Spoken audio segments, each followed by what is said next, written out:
बिस्मिल्लाहिर्रहमानिर्रहीम। अस्सलाम वालेकुम। उम्मीद करता हूँ कि आप सब ठीक होंगे।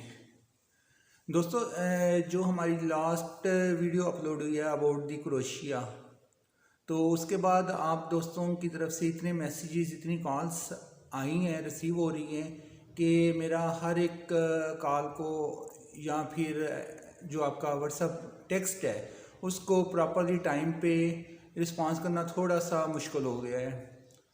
और इस वजह से मैंने सोचा कि क्यों ना मैं एक डिटेल वीडियो बना दूँ इसके ऊपर, प्रोसेस के ऊपर, कि जो क्रोशियन एम्बेसी है वो उसमें कितना टाइम लग रहा है, कितना टाइम ले रही है, वर्क परमिट का क्या तरीकाकार है, हमें कितने एक्सपेंसेस पास होने चाहिए और हमारे कौन कौन से डॉक्यूमेंट्स इन हैंड होने चाहिए जिसकी बेस पे हम अपना वर्क परमिट का वीज़ा जो है वो अप्लाई कर सकते हैं।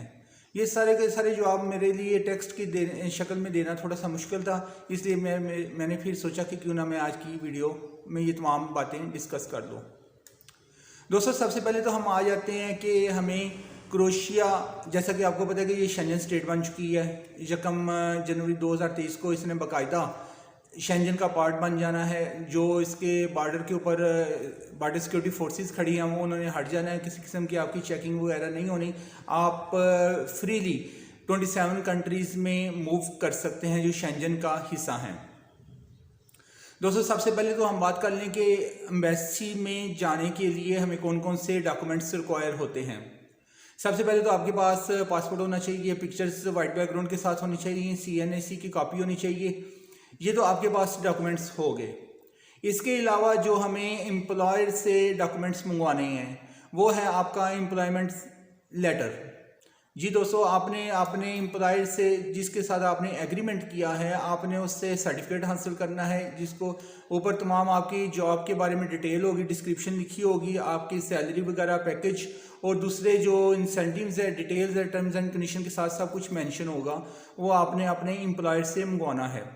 इसके अलावा जो आपने अपने एम्प्लॉयर से चीज़ मंगवानी है वो about the company registration documents हैं, यानी कि किस कंपनी में आप जॉब करने जा रहे हैं उस कंपनी की सर्टिफिकेट्स, डिटेल्स वगैरह। इसके अलावा जो आपका ऑनर है, अगर तो वो सिंगल पर्सन है, कंपनी नहीं है, यानी कि वो कोई स्मॉल लेवल पे काम कर रहा है, तो उसमें फिर आपको जो आपका एम्प्लॉयर होगा उसके बारे में भी डिटेल डॉक्यूमेंट्स की चाहिए होगी। इसके अलावा जो आपने एम्बेसी की रिक्वायरमेंट के मुताबिक जो आपने डॉक्यूमेंट्स आपकी फाइल में होने चाहिए वो है कि प्रूफ ऑफ फंड्स, यानी कि जो आपने इनिशियली जाके उधर रहना है क्रोशिया में 1 महीना 1.5 महीना, उसके मुताबिक आपके पास पैसे होने चाहिए। इसके बाद आपके पास ट्रैवल इंश्योरेंस मस्ट है, यानी कि आप कि उधर जितना आपका एग्रीमेंट है उतना आपके पास हेल्थ इंश्योरेंस होनी चाहिए। इसके अलावा डेफिनेटली अगर आप शादीशुदा हैं तो आपके पास MRC और FRC लाजमी होने चाहिए। इसके अलावा जो मस्ट डॉक्यूमेंट्स हैं वो आपका CV है प्लस आपका कवर लेटर है, और CV प्लस कवर लेटर जो है वो एज़ पर यूरोपियन स्टाइल का होना चाहिए। अब CV में आपने वो तमाम की तमाम डिटेल ऐड करनी है जो कि आप हों, जिससे एक क्लियर कट पिक्चर आपके एम्प्लॉयर को जाती हो, एक एम्बेसडर वीज़ा ऑफिसर को जाती हो कि ये बंदा ये है, उसको कोई भी क्वेश्चन करने की ज़रूरत ना पड़े। फॉर एग्जांपल, आप की बेसिक क्वालिफिकेशन, आपका एक्सपीरियंस प्लस आपकी तमाम फैमिली डिटेल, अगर आपने इंटरनेशनल ट्रेवल्स किए हैं उसकी तमाम की डिटेल, आपकी ये तमाम की तमाम डिटेल कवर लेटर में और आपके CV में मौजूद होनी चाहिए। इसके अलावा दोस्तों, जो सबसे इंपॉर्टेंट डॉक्यूमेंट है वो है हमारे पास आ जाता है पुलिस कैरेक्टर सर्टिफिकेट। जी मेरे दोस्तों, जो क्रोशियन एम्बेसी है इधर वर्क परमिट के लिए पाकिस्तान की बात करें तो हमें पुलिस कैरेक्टर सर्टिफिकेट मस्ट चाहिए होता है। वो आपने अपनी फाइल में ऐड करना है। अगर आप किसी फॉरेन कंट्री से बिलोंग करते हैं, फॉर एग्जांपल अगर आप करंटली UAE में हैं या फिर कतर, ओमान वगैरह में, जिस तरह के यहाँ टर्की में है, दोस्तों को उधर से भी कॉल्स मैसेजेस आ रहे हैं कि हमें कौन से डॉक्यूमेंट्स चाहिए, तो उनके लिए भी पुलिस कैरेक्टर सर्टिफिकेट उधर का होना लाजमी है। अगर वो मोर देन 1 ईयर या 2 ईयर से उधर बिलोंग करते हैं, उधर रह रही हैं, तो उधर का सर्टिफिकेट भी पुलिस सर्टिफिकेट अटैच करेंगे, प्लस वो पाकिस्तान का भी पुलिस सर्टिफिकेट अटैच करेंगे। ये तमाम डॉक्यूमेंट्स कलेक्ट करने के बाद आपने क्रोशियन एम्बेसी कांटेक्ट करना है। अब हम बात करते हैं पाकिस्तान की। पाकिस्तान में क्रोएशियन एम्बेसी किस जगह पर है, उसका एड्रेस, फ़ोन नंबर क्या है, क्या वो इस्लामाबाद में है या कराची लाहौर में है। तो दोस्तों पाकिस्तान में इस वक्त जो क्रोएशियन एम्बेसी है वो मौजूद नहीं है, और ना ही कोई इनका काउंटर वगैरह, ना ही किसी के साथ इनकी कोलैबोरेशन है कि उसमें की बिहाफ के ऊपर वो कागज जमा कर लें। हमें जो नियरेस्ट एम्बेसी लगती है क्रोएशियन एम्बेसी, वो है ईरान में या फिर यूएई में। अगर आप पाकिस्तान में आपने अपने डॉक्यूमेंट्स जमा करवाने हैं तो आपको लाजमी ट्रैवल करना पड़ेगा, या तो फिर ईरान का करना पड़ेगा या फिर आपको दुबई जाना पड़ेगा। अब जो एम्बेसी हमारे पास टाइम ले रही है वो तकरीबन 6 से 8 हफ्ते का टाइम ले रही है, अगर आप नॉर्मली 2 से 3 माह का टाइम ले रही है। अब इसके ऊपर हमारी कास्ट क्या आती है, क्या एम्बेसी की कोई फीस भी है या कि वो फ्री ऑफ कास्ट हमारे वीज़ा फाइल को प्रोसेस कर रही है। नहीं दोस्तों, इसकी तकरीबन फीस हमारे पास बनती है तकरीबन 120 यूरो के करीब फीस बनती है, जो कि हमने एम्बेसी में जमा करवानी होती है।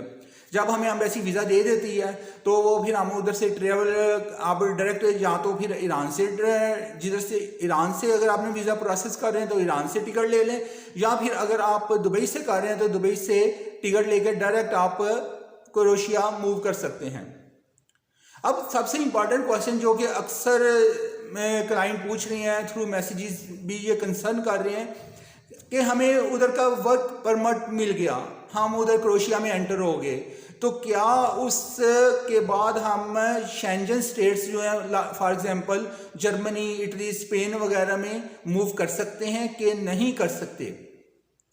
दोस्तों अगर तो हम बात करें आज की, यानी कि 31 दिसंबर 2022 तक आप मूव नहीं कर सकते, लेकिन चूंकि जो क्रोएशिया है 2023 से बाकायदा शेंजन स्टेट्स का पार्ट बनने जा रहा है, बॉर्डर्स वगैरह ओपन हो जाएंगे, फ्री हो जाएंगे, तो दोस्तों अगर आपके पास क्रोएशिया का रेजिडेंस कार्ड है, क्रोएशिया के डॉक्यूमेंट्स हैं, क्रोएशिया का वर्क परमिट है, अगर आप उधर लीगल हैं तो भाई मेरे आप किसी भी शेंजन पार्ट में फ्रीली मूव कर सकते हैं, चाहे वो जर्मनी हो, स्पेन हो, इटली हो, फ्रांस हो, कोई भी शेंजन पार्ट हो, आप उधर इजीली मूव कर सकते हैं। क्योंकि जो क्रोएशिया है वो part of the Schengen state है, वो 27 कंट्रीज में इंक्लूड है, जो कि यूरोपियन स्टेट्स बन चुकी हैं, जो कि शेंजन है, जिनमें आपको ट्रैवल करने के लिए किसी किस्म की कोई वीज़ा की ज़रूरत नहीं होती, वीज़ा फ्री कंट्रीज हैं।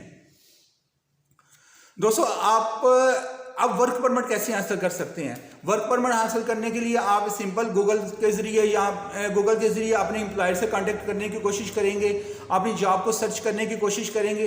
अब सबसे इम्पोर्टेंट, अब जॉब कौन सकता है, इसमें जो उधर शॉर्टेज ऑफ लेबर है उस बेस पे जो क्रोएशियन एम्बेसी रिक्वायर कर रही है, आप अगर किसी भी प्रोफेशन से बिलोंग करते हैं, आप प्लम्बर हैं, इलेक्ट्रीशियन हैं, आप बिल्डिंग लाइन का काम करते हैं, या आप डिलीवरी बॉय हैं, वेल्डर हैं, इवन के कुछ भी हैं, तो आप अपनी जॉब को सर्च कर सकते हैं।